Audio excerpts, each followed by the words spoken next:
성도 여러분들 안녕하십니까? 매일 안교 교과 방송 개인 말씀 묵상 시간에 함께 하신 여러분들을 진심으로 환영합니다. 항상 기뻐하고 쉬지 않고 기도하고 범사에 감사하는 그런 신실한 성도의 삶을 살게 되시기를 간절히 바랍니다. 기도하시겠습니다. 하늘에 계신 아버지 하나님, 오늘도 주의 성령의 지도하심 가운데 저희가 말씀을 듣게 하시고 깨우칠 수 있게 인도하시고 주의 음성을 들으며 우리의 삶의 방향을 확고하게 정할 수 있도록 인도하여 주옵기를 예수님의 이름으로 간절히 기도드립니다. 아멘. 오늘은 월요일 소재 내용을 다룹니다. 율법은 거룩하고 의롭고 선하다. 오늘날 기독교 안에는 하나님의 율법에 대한 이해가 깊지 못한 것이 사실입니다. 어떤 사람들은 하나님의 십계명이 패했고 사랑이 그것을 대체했다고 주장하지만 이런 율법 폐기로는 성서적이지도 않고 사람들로부터 그다지 지지를 얻지 못하고 있습니다. 사람들이 하나님의 율법에 대해서 불편해하는 이유는 이것입니다. 율법에 순종하는 것과 율법주의를 바르게 이해하지 못해서 혼돈하기 때문에 그렇습니다. 하나님의 율법에 순종하는 것이 율법주의입니까? 아닙니다. 율법을 지켜서 구원 얻겠다고 하는 것이 율법주의인 것입니다. 그렇기 때문에 많은 교회에서 하나님의 율법은 사랑이라고 하면서도 십계명을 그렇게 강조하지는 않습니다. 그 이유가 뭡니까? 십계명을 강조하다 보면 자연스럽게 안식일 계명과 맞닥뜨리게 되기 때문에 그렇습니다. 일종의 딜레마죠. 기독교 내에서 십계명은 뜨거운 감자로 존재하고 있는 것입니다. 물론 십계명을 강조하는 단체들이 있기는 합니다. 하지만 그 이름만큼 그렇게 십계명을 순종하는 사람들은 아닙니다. 십계명 회복운동이라고 하는 단체가 있었습니다. 1989년에 시작되었다가 불과 10년 만에 540여 명의 신도가 집단 학살되는 그것으로 끝을 맺은 그런 단체였습니다. 이 단체는 우간다에서 시작되었는데 카톨릭계의 2단 집단이었습니다. 십계명 중에 제8계명인 내 이웃에 대해서 거짓 증거하지 말라고 하는 그 계명을 아주 강조하면서 사람들을 모집하기 시작했습니다. 그들은 집단 생활을 시작했고 극단적인 종말론으로 치닫다가 결국에 가서는 540여 명을 죽이는 그런 비극적인 사건으로 끝이 납니다. 하지만 사건을 조사하던 경찰은 그들이 그동안에 지속적으로 계속해서 수백 명에 이르는 사람들을 살해해 왔다고 하는 사실을 밝혀냈습니다. 아니, 거짓말하지 말라는 계명을 그렇게 강조하던 그들이 살인하지 말라는 계명은 그냥 무시했다고 하는 것입니다. 또 다른 단체가 있습니다. 현재 미국 안에는 십계명의 날 운동을 펼치고 있는 단체가 있습니다. 이것은 보수 기독교 연합단체로서 십계명 준수를 강조하면서 미국의 이 도덕적 개혁 운동을 전개하는 단체입니다.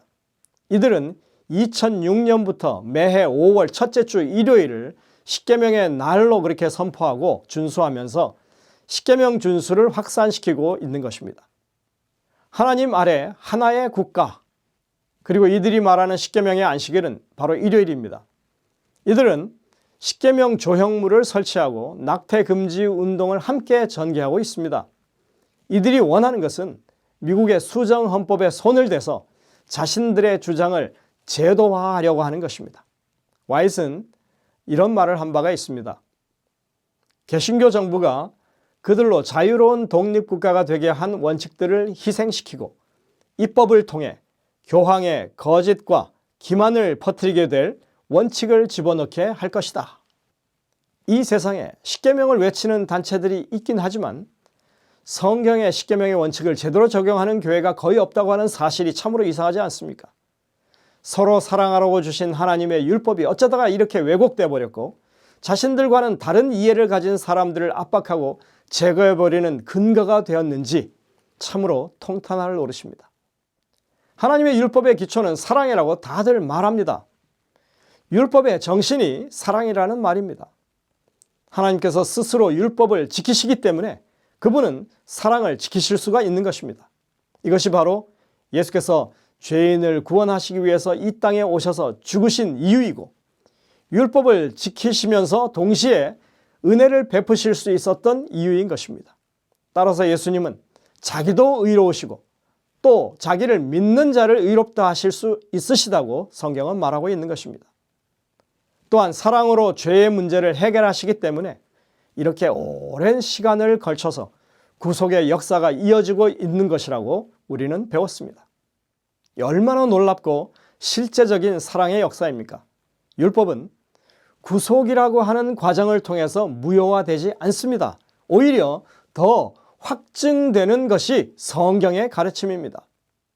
예수님께서 처음 율법에 대해서 강해를 하실 때, 산상수훈이죠, 이 땅에 율법을 폐하러 오신 것이 아니라 온전케 하려 왔다고 하는 그 말씀에서부터 시작해서 신약 성경은 계속해서 예수님이 하신 사역 자체가 하나님의 율법을 더욱 존귀하게 만들고 우리에게 그 거룩함과 의로움과 선함을 깨닫게 하는 것이라고 가르쳐주고 있습니다. 로마서 6장 1절과 2절, 그리고 로마서 7장 7절부터 12절을 봉독하겠습니다.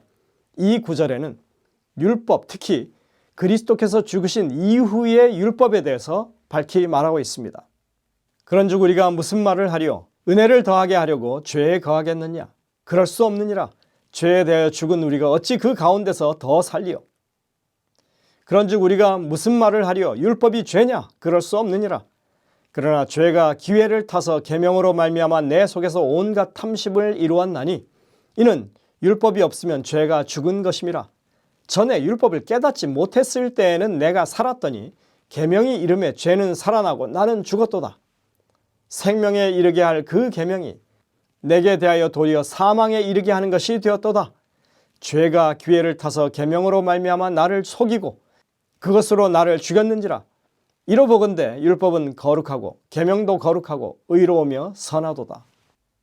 우리가 로마서 7장의 이 구절을 읽을 때 유념해야 할 것은 죄가 기회를 타서 계명으로 말미암아 나를 속였다라고 하는 표현을 2번씩이나 하고 있다고 하는 것입니다.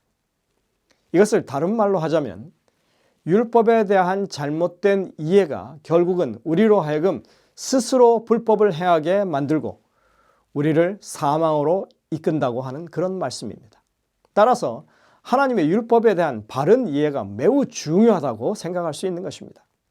율법 폐기론자들은 은혜와 구원이 우리를 정죄하는 율법을 폐지했다고 그렇게 믿지만 바울은 은혜를 더하게 하기 위해서 죄 가운데 계속 머물러서는 안 된다고 분명하게 말하고 있습니다.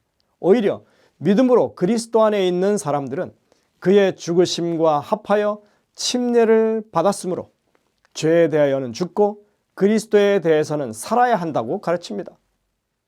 하나님의 율법은 결코 악한 것이 아닙니다.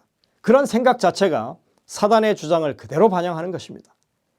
율법이 악한 것이 아니라 율법을 잘못 이해하는 것이 악한 것입니다. 그런 잘못된 사상을 사람들에게 유포하는 것이 악한 것입니다.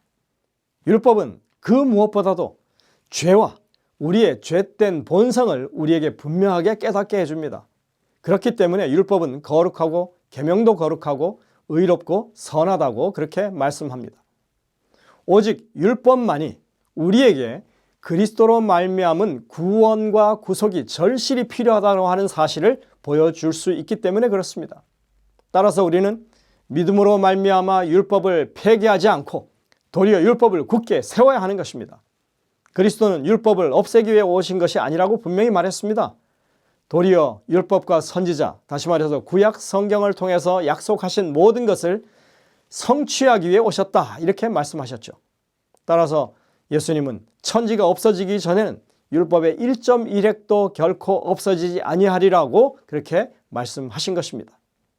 영감의 교훈입니다. 율법의 특성들. 여호와의 율법을 약화시키거나 강화시킬 수 있는 것은 아무것도 없다. 이는 과거에도 그러하였고 현재에도 그러하다. 율법은 항상 거룩하고 의롭고 선하고 완전하였으며 또한 앞으로도 항상 그럴 것이다. 이는 폐지되거나 변할 수 없다. 이를 존중하거나 모욕하는 것은 다만 사람들의 말에 불과한 것이다. 선지자왕 625쪽. 그렇습니다. 사람들이 아무리 외면하고 아니라고 해도 하나님의 율법은 건재합니다.